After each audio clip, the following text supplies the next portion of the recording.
नमस्कार सांग मैंने मु सत्यजित आपको स्वागत करुच्ची आज एक नुआ वीडियो रे। खाद्य खाइबा को किए बा भल न पाए, कौ माने निरामिष खाइबा को भल पाती तो कौ माने आमिष खाइबा को भल पाती। से भली विभिन्न अंचल लोक विभिन्न खाद्य खाइबा को भल पाई थांती। तेणु आसंतु आज वीडियो जानिबा ओडिशार कौ जिल्लार लोके सबुठारु कोन खाइबा को पसंद करता। वीडियोटी को बिना स्किप करी पुनः देखंतु। आसंतु वीडियोटी को स्टार्ट करिबा। प्रथमे 1 नंबर आरंभ करिबा अनुगुल जिल्ला। एठाकार लोक माने कोन खाइबा पई पसंद करथांती। एठाकार लोक माने दही पखाळ खाइबा पई पसंद करथांती। 2 रे बौद्ध जिल्ला। बौद्ध जिल्लार लोक माने साधारणतः करडी बेसर आ बरा खाइबा पई पसंद करथांती। 3 नंबर रे आछि बलांगीर जिल्ला। बलांगीर जिल्लार लोक माने झुरी पुरगा आ चाउल बरा खाइबा पई अधिक पसंद करथांती। यहाँ पर 4 नंबर रे आछि बरगढ़ जिल्ला। एठिकार लोक माने साधारणतः रसबरा और अंबिला खाइबा पई पसंद करथांती। यहाँ पर 5 नंबर रे आछि बालेश्वर जिल्ला। और बालेश्वर जिल्लार प्रसिद्ध खाद्य होउची गजा। एठाकार लोक माने गजा खाइबा को खूब पसंद करथांती। 6 नंबर रे आछि भद्रक जिल्ला। भद्रक जिल्लार लोक माने पाळुओ लडू और छेना मुडकी खाइबा पई अधिक पसंद करथांती। 7 नंबर रे आछि कटक जिल्ला। कटक जिल्लार प्रसिद्ध खाद्य होउची दहीबरा और आलुदम। यह तो समस्त जानिथिबे। आम मध्यरु बहुत लोक मध्य याको खाइबा पई पसंद करथांती। यहाँ पर 8 नंबर रे आछि देवगढ़ जिल्ला। एटार प्रसिद्ध खाद्य होउची बेसर। एठाकार लोक माने बेसर खाइबा पई पसंद करथांती। यहाँ पर 9 नंबर रे आछि ढेंकानाल जिल्ला। और ढेंकानाल जिल्लार सबुठार प्रसिद्ध खाद्य होउची बरा। 10 नंबर रे आछि गंजाम जिल्ला।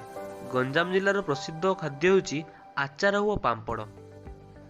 11 नंबर रे आछि गजपति जिल्ला। और गजपति जिल्लार प्रसिद्ध खाद्य होउची आलू पटल रसा। यहाँ पर 12 नंबर रे आछि झारसुगुड़ा जिल्ला। झारसुगुड़ार प्रसिद्ध खाद्य होउची चकुली पिठा। यहाँ पर 13 नंबर रे आछि जाजपुर जिल्ला। जाजपुर जिल्लार सबुठु प्रसिद्ध खाद्य होउची चिंगुड़ी कषा। यहाँ पर 14 नंबर रे आछि जगतसिंहपुर जिल्ला। जगतसिंहपुर जिल्लार प्रसिद्ध खाद्य होउची चिंगुड़ी कषा और कंकड़ा कषा। 15 नंबर रे आछि खोर्धा जिल्ला। यार प्रसिद्ध खाद्य होउची कराखोई। यहाँ पर 16 नंबर रे आछि केउंझर जिल्ला। केउंझर जिल्लार सबुठार प्रसिद्ध खाद्य होउची बड़ी। और जहाकू कि प्रत्येक ओडिया पखाळ सहित बड़ी चूरा खाइबा पे निश्चय पसंद करथांती। यहाँ पर 17 नंबर रे आछि कलाहांडी जिल्ला। आउ एठाकार लोक माने आरिसा पिठा खाइबा को भल पाती। तेणु करी कलाहांडीर प्रसिद्ध खाद्य मध्ये होउची आरिसा पिठा। यहाँ पर 18 नंबर रे आछि कंधमाल जिल्ला।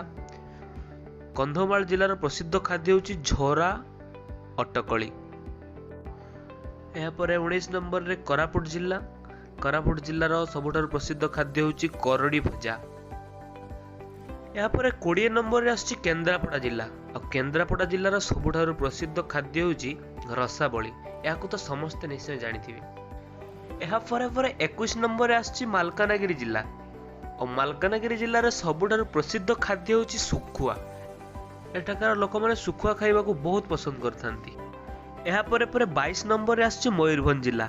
और मयूरभंज जिल्लार सबुठार प्रसिद्ध खाद्य होउची मुढ़ी मांस। आपण मानक मध्यरु को माने मांस सहित मुढ़ी खाइबा पई पसंद करंती आ को माने मांस सहित भात खाइबा पई पसंद करंती कमेंट रे निश्चय लिखंतु। यहाँ पर 23 नंबर रे आछि नवरंगपुर जिल्ला। आ नवरंगपुर सबुठार प्रसिद्ध खाद्य होउची आलू बिलाती खट्टा और करडी भजा। यहाँ पर 24 नंबर रे आछि नुआपड़ा जिल्ला। नुआपड़ा जिल्लार सबुठार प्रसिद्ध खाद्य होउची करडी। यहाँ पर 25 नंबर रे नयागढ़ जिल्ला। और नयागढ़ जिल्लार सबुठार प्रसिद्ध खाद्य होउची छेनापोड़।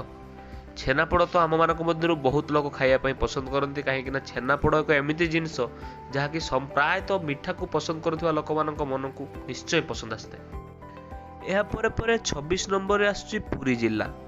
आपण माने तो समस्त जानिचंती पुरी कोन पई प्रसिद्ध। तेणु करी पुरी रो सबुठार प्रसिद्ध खाद्य होउची जगन्नाथ मंदिर रो महाप्रसाद और छेना झिल्ली।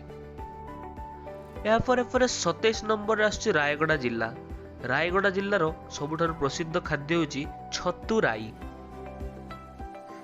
यहाँ पर 28 नंबर रे आछि संबलपुर जिल्ला। आ संबलपुर जिल्लार सबुठार प्रसिद्ध खाद्य होउची सरसतिया। ଏହା ପରେ 29 ନମ୍ବରରେ ସୋନପୁର ଜିଲ୍ଲା। ସୋନପୁର ଜିଲ୍ଲାର ସବୁଠାରୁ ପ୍ରସିଦ୍ଧ ଖାଦ୍ୟ ହେଉଛି ଚକା ପିଠା। ଶେଷରେ 30 ନମ୍ବରରେ ଆସୁଛି ସୁନ୍ଦରଗଡ଼ ଜିଲ୍ଲା। ଆଉ ସୁନ୍ଦରଗଡ଼ ଜିଲ୍ଲାର ସବୁଠାରୁ ପ୍ରସିଦ୍ଧ ଖାଦ୍ୟ ହେଉଛି ସାରୁପତ୍ର ମାଗୁର। ଆଶା କରୁଛି ଭିଡ଼ିଓଟି ସମସ୍ତଙ୍କୁ ଭଲ ଲାଗିଥିବ। ଆପଣମାନେ କେଉଁ ଜିଲ୍ଲାରୁ ଏହି ଭିଡ଼ିଓଟିକୁ ଦେଖୁଛନ୍ତି କମେଣ୍ଟ ବକ୍ସରେ ନିଶ୍ଚୟ ଲେଖନ୍ତୁ।